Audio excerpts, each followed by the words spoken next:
વડોદરામાં કુદરતી આફત નિવારણ માટે ફાયર બ્રિગેડ, એસડીઆરએફ અને એનડીઆરએફના સાધનોનું વિશાળ પ્રદર્શન યોજાયું. વડોદરા શહેરમાં કુદરતી આફત સામે અસરકારક રીતે પહોંચી વળવા માટે અકોટા વિસ્તારમાં સર સયાજીરાવ નગર ગૃહ ખાતે વિશાળ પ્રદર્શન યોજાયું. આ પ્રદર્શનનું આયોજન વડોદરા મહાનગરપાલિકા અને ફાયર વિભાગના સંયુક્ત ઉપક્રમે કરવામાં આવ્યું. આ કાર્યક્રમમાં ફાયર બ્રિગેડ, એસડીઆરએફ અને એનડીઆરએફના તમામ આધુનિક સાધનોનું પ્રદર્શન કરવામાં આવ્યું, જે કુદરતી આફતો અને અન્ય આપત્તિ સમયે ઉપયોગમાં લેવાતા હોય છે. પ્રદર્શનનો મુખ્ય ઉદ્દેશ્ય શહેરના અધિકારીઓ અને સામાન્ય જનતાને આફત નિવારણ સાધનો અને તંત્ર વિશે માહિતગાર કરવાનો હતો.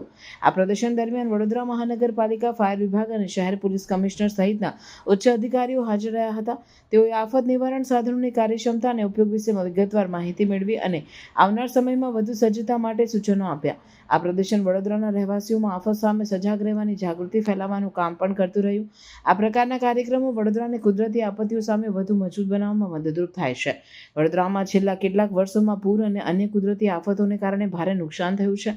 આથી આ પ્રકારના પ્રદર્શન દ્વારા તંત્ર અને લોકો વચ્ચે સંવાદ વધારવાનો પ્રયાસ કરવામાં આવ્યો છે. પ્રદર્શનમાં ઉપયોગમાં લેવાતા સાધનોમાં ફાયર ફાઇટિંગ, રેસ્ક્યુ ઓપરેશન્સ અને તાત્કાલિક સારવાર માટેની ટેકનોલોજીનો સમાવેશ થતો, જે આપત્તિ સમયે જીવન બચાવવા માટે મહત્વપૂર્ણ છે. આ સાથે આફત નિવારણ માટે તાલીમ અને તૈયારીના કાર્યક્રમો પણ યોજાયા. આ કાર્યક્રમ વડોદરા શહેરને કુદરતી આફતો સામે વધુ સુસજ્જ અને સજાગ બનાવવાનું એક મહત્વપૂર્ણ પગલું છે. વડોદરા મહાનગરપાલિકા અને સંબંધિત વિભાગો આ પ્રકારના પ્રદર્શન અને તાલીમ દ્વારા નાગરિકોને સુરક્ષિત રાખવા માટે સતત પ્રયત્નશીલ છે. આવનાર સમયમાં વધુ વિસ્તૃત આયોજન અને ટેકનોલોજીના ઉપયોગથી શહેરને આપત્તિ નિવારણમાં વધુ મજબૂત બનાવવાની યોજના છે. સૌપ્રથમ વડોદરાના મીડિયા મિત્રોને આભાર. આપને આમંત્રણને માન આપીને આપ લોકો અહીંયા પધાર્યા છો, એ બદલ આપને ખૂબ ખૂબ આભાર માનીએ છીએ. આજના એક વન ડે વર્કશોપ અમે આજે ડિઝાસ્ટર પ્રિપેરનેસ એટ વડોદરા કરીને અમે આયોજન કરી રહ્યા છીએ. એમાં Vadodara municipal corporation, city police અને જિલ્લા વહીવટી તંત્ર, કલેક્ટર તંત્ર દ્વારા આયોજન કરવામાં આવી રહ્યા છે. આનાથી વડોદરાની પબ્લિકને કેવી રીતે સુરક્ષા મળે, કેવી રીતે અમે સક્ષમ રીતે એમને પહોંચી વળી શકીએ, એના બાબતમાં એક orientation programme NDRF, SDRF, Vadodara fire and emergency services, BMC, disaster team of collector અને માનનીય જિલ્લા સિટી પોલીસ વડાનું ટીમ, આ સાથે મળીને કેવી રીતે પબ્લિકનું ઉપયોગી થઈ શકે, આવનારા દિવસોમાં સાવચેતી રૂપે કેવી રીતે ડિપ્લોયમેન્ટ થાય, અમારા ઇક્વિપમેન્ટ્સ કેવી રીતે ઉપયોગ થાય, માની લો કદાચ ક્યુઆરટી ટીમ્સનું પણ ડિપ્લોયમેન્ટ કરવામાં આવ્યું છે, જેથી કરીને દરેક રોડ, દરેક સોસાયટીઝમાં અમે ક્વિકલી વિધિન લેસ ટાઈમ, ઓછા ટાઈમમાં અમે પહોંચી શકીએ એવા રીતનું ઓર્ડર્સ કરવામાં આવી રહ્યા છે. આપ જાણો છો કે ચોમાસા આવે તો દોડબાજી થોડું વધારે થઈ જાય છે, એટલે પબ્લિકને સુરક્ષા પહોંચાડવાનું કામ સિટી પોલીસ કરી રહ્યા છે. અને સાથે સાથે એક ડિફેન્સિવ મિકેનિઝમમાં અમે કેવી રીતે ફ્લડ મિટિગેશન અને ડિઝાસ્ટર પ્રિપેરનેસને પહોંચી વળવા માટે આજે એનડીઆરએફ અને એસડીઆરએફની ટીમને અને જીએસડીએની ટીમને પણ ગાંધીનગરથી આમંત્રણ આપી છે. આ વર્કશોપની માધ્યમથી અમે આપને એક્સપોઝર પણ આપવા માંગીએ છીએ કે કયા પ્રકારના ઇક્વિપમેન્ટ્સ કામમાં લાગે છે, તંત્ર કેવી રીતે કામ કરે છે અને આપને સક્ષમતા અને સુરક્ષા માટે તંત્ર પણ કટિબદ્ધ રીતે દિન રાત કેવી રીતે મહેનત કરે છે, એનું પણ એક આઈડિયા આપને અહીંયા જોવા મળશે. આવનારા 2 કલાકની અંદર ઓરિએન્ટેશનમાં જિલ્લા કલેક્ટરશ્રી, માનનીય સીપી સાહેબ, મારા તરફથી અને એસડીઆરએફ, એનડીઆરએફની ટીમને એક ઓરિએન્ટેશન પણ મળશે. આનાથી પબ્લિક સાથે કેવી રીતે વર્તન કરવું, કેવી રીતે અમને બિહેવ કરવાની, ક્યારે એમરજન્સી SOS કોલ્સ આવે કેવી રીતે એને પહોંચવાનું છે, શાંતિથી એને કામગીરી કરવાનું છે. અને parks and gardens, fire, drainage teams જે અત્યારે કામગીરી કરી રહ્યા છે, એમાં સિટીની ઓછું નુકસાન થાય એ બાબતનું તમામ પગલાઓ અત્યારે લેવા માટે પ્રયત્ન કરીશું. આ વર્કશોપ એક દાખલા તરીકે આખા સ્ટેટ માટે પણ એક રેપ્લિકા કરવા માટે અમે મહેનત કરીશું. આનાથી પબ્લિકનો શું ફાયદો, જે પ્રશ્ન છે, પબ્લિકને એક સુરક્ષાની મેસેજ અમે આપવા માંગીએ છીએ કે અમે તમારા માટે કામ કરી રહ્યા છીએ અને આપ બહુ ચિંતા નથી કરતા, અને દરેક વોર્ડ સુધી, દરેક ગલિયા સુધી અમે પહોંચવા માટે આખા તંત્ર સજ્જ છે. અને આવનારા દિવસોમાં આપ તમામની માધ્યમથી અને આપની મદદથી પણ અમે વડોદરાની નાગરિકોની સેવા માટે અમે કટિબદ્ધ રહીશું. એ મેસેજ અમે આપવા માંગીએ છીએ. ખાસ કરીને વાત કરીએ વડોદરાની વાત કરીએ, વડોદરામાં વરસાદની પણ વાત આવે છે, અતિવૃષ્ટિ જ્યારે પડે છે ત્યારે મકાનો ધરાશાયી થવાના પણ કિસ્સાઓ સામે આવે છે. કેવા પ્રકારના સાધનોથી હવે પાલિકા તંત્ર સજ્જ? અહીંયા ડિસ્પ્લેમાં આપ જોઈ શકો છો, જે કટિંગ મશીન્સ છે, આયર્ન કટિંગ મશીન્સ છે, વુડ કટિંગ મશીન્સ છે, ટૂલ કટર્સ છે, આ તમામ પ્રકારની મશીન્સ ક્યારે પણ રેસ્ક્યુ ઓપરેશનમાં ડિપ્લોયમેન્ટ થાય, જ્યારે પણ કંઈ મકાન પડી જતા હોય અથવા રોડમાં ઝાડ પડી જતા હોય, આવા બધા ડિપ્લોયમેન્ટની મશીન્સ અહીંયા ડિસ્પ્લે કરવામાં આવી છે. આપ પણ જોઈ શકો છો, નિહાળી શકો છો. આવનારા દિવસોમાં એવું પણ કોઈ ડિઝાસ્ટરની ઇશ્યુઝ બને અને તુરંત અમે પહોંચીને આ ડિપ્લોય કરીને અમે કામગીરી કરી બતાવીશું. પ્રજાને નમ્ર વિનંતી કરીએ છીએ કે આ વખતે અમે એવું પણ પ્રાર્થના કરીએ છીએ કે મોન્સૂનના પ્રીએમ્પ્ટિંગ વોટર અમે વિશ્વામિત્રીમાં જ્યારે પણ આવે રૂલ લેવલ મેન્ટેન કરી રહ્યા છે. આવનારા દિવસોમાં કદાચ પ્રી એમ્પ્ટિંગ કરવું હોય તો ડીવોટરિંગ પમ્પ્સ મૂકીને પણ અમે કરવાનો અત્યારે રાજ્ય સરકાર સાથે પરામર્શ ચાલી રહ્યા છે. એટલે ઓછું ના ઓછું પાણી રહે રોડમાં, એ માટે મહેનત કરી રહ્યા છે.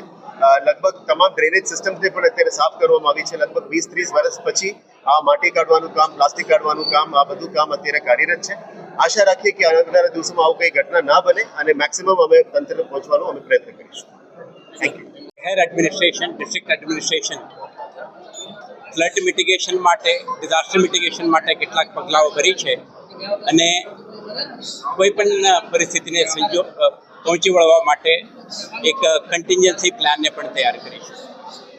તો આજે જે અડધો દિવસનું વર્કશોપ છે, આમાં તમામ સ્ટેક હોલ્ડરો, શહેર police, Vadodara municipal corporation, revenue વિભાગ અને એનડીઆરએફ, એસડીઆરએફ, ફાયર સર્વિસીસ અને ફ્લડની પરિસ્થિતિને પહોંચી વળવા માટે જોડાયેલા તમામ સ્ટેક હોલ્ડરને એક મંચ ઉપર લાવીને એક ચર્ચા, નિષ્ણાતો સાથે સંવાદ અને આપણા તૈયારીઓ અને કોઓર્ડિનેશનના લગત મુદ્દાઓ અંગે વિગતવારની એક એક્સચેન્જ ઓફ આઈડિયાઝ માટે આ એક પ્લેટફોર્મ ક્રિએટ કરી છે.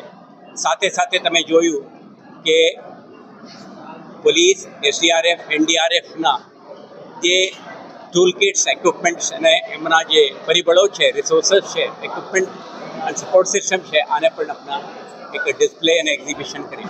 આના હેતુ પણ એ જ છે કે જોડાયેલા તમામ અધિકારી કર્મચારીઓને, એમના જે માનવ વેદકો, વોલેન્ટિયર્સને પણ ખબર રહે કે કયો પ્રકારના ઇક્વિપમેન્ટ અને ટૂલ કિટ્સ ડિપ્લોયમેન્ટ કરવામાં આવશે. અને સાથે સાથે આ એક એવું પણ પ્રયાસ છે કે જિલ્લા તંત્ર દ્વારા શહેરને ડિઝાસ્ટર પ્રિપેરેડનેસ યા મિટિગેશન માટે કેટલાક પગલાં ભરી છે અને આવતા દિવસોમાં ચોમાસા સિઝનમાં સાયક્લોન કે ફ્લડની પરિસ્થિતિ ઉપસ્થિત થાય તો વડોદરા મ્યુનિસિપલ કોર્પોરેશન કે રેવન્યુ વિભાગ કે પોલીસ, એસડીઆરએફ, એનડીઆરએફ અને સંકળાયેલા તમામ એજન્સીઓ એમના કેવી રીતે એડવાન્સ પ્રિપરેશન સાથે રિસ્પોન્ડ કરવા માટે તૈયાર છે, આ પણ શહેરજનોને કહીને એમને એક અશ્યોરન્સ આપવા માંગીએ છીએ we are ready in terms of our preparedness and capable to respond to any contingency. શહેરજનોના સુરક્ષા માટે આખા તંત્ર સક્ષમ અને તૈયાર છે, ઘડે પગે ઊભા છે. એવો એક સંદેશ, મેસેજ તમારા માધ્યમથી આપણે આપવા માંગીએ છીએ. હું માનું છું કે નેક્સ્ટ 2 કલાકમાં થનારા ચર્ચા, સંવાદ, ઇન્ટરેક્શન અને એક્સચેન્જ ઓફ આઈડિયા પોલીસ માટે, રેવન્યુ માટે, વીએમસી માટે, તમામ સ્ટેક હોલ્ડર માટે ઉપયોગી રહેશે. આભાર. આપણા પ્રબંધન માટે તંત્રની પ્રિપેરનેસ ખૂબ અગત્યની છે. પ્રિવેન્શન, મિટિગેશન પછી સૌથી અગત્યનો તો મોટો આપણી પ્રિપેરનેસની અંદર તમામ વિભાગો જ્યારે એક સાથે એક મંચ ઉપર આવીને કામગીરી કરતા હોય, એમની અંદર જે ડેડિકેટેડ એફર્ટ્સ કરતા હોય એવા એનડીઆરએફ, એસડીઆરએફ, એસએમડીસી અને અન્ય વિભાગો આમની સાથે જોડાશે.